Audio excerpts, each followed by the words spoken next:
Bonjour à tous et bienvenue sur boursicoté.com pour cette nouvelle analyse technique Forex et matières premières avec une paire de devises euro-dollar qui valide donc la poursuite baissière de son mouvement, puisqu'après avoir testé une manière assez agressive ici à zone des 1.1020, on a cassé celui-ci. Alors on avait commencé à le casser, on avait d'ailleurs constaté que ce niveau commençait à agir comme une résistance après avoir été support ici sur ce mouvement court terme, et donc on a validé ici avec un nouveau plus bas significatif, un contact avec la bande de Bollinger inférieure.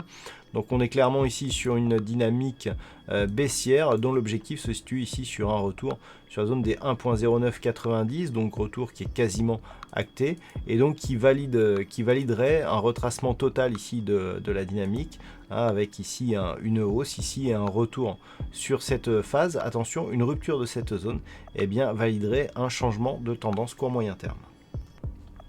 Sur le câble, nous avons toujours cette zone des 1.2970 qui agit ici comme une zone de support depuis qu'on y est rentré ici en fin d'année dernière. Celui-ci est le support de l'année 2020. Donc on revient sur ce niveau, on verra ici si le support de cette année le restera.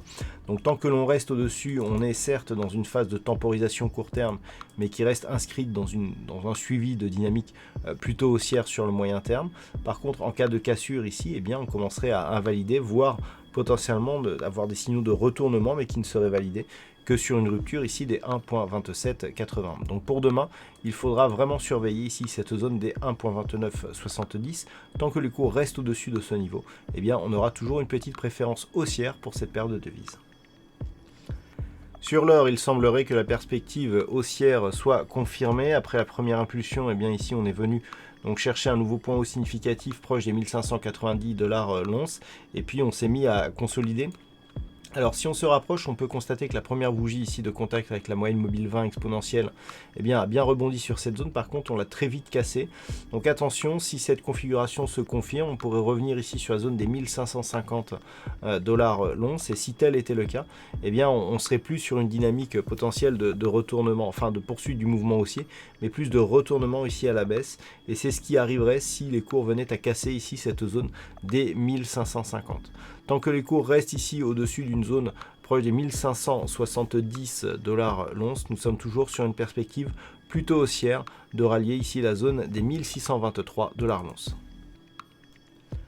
Et puis enfin sur le WTI, nous étions toujours sur un mouvement baissier qui a permis une cassure ici de la zone des 54,70 $ le baril. Nous sommes toujours dans cette dynamique, même s'il y a une stabilisation depuis quelques jours, voire quelques heures. On voit ici que la bougie qui est venue tester ici la moyenne mobile 20 exponentielle, s'est rétractée. Donc on a eu ce test, on reste ici dans une dynamique relativement neutre sur le très court terme, et clairement dans la lignée ici de la poursuite de cette dynamique baissière, dont l'objectif se situe sur un retour ici de la zone majeure des 51 $ le baril. Voilà donc ce que l'on peut dire sur cette analyse technique Forex et matières premières. Passez une bonne soirée, on se retrouve dès demain pour d'autres analyses techniques, toujours sur le site boursicoté.com.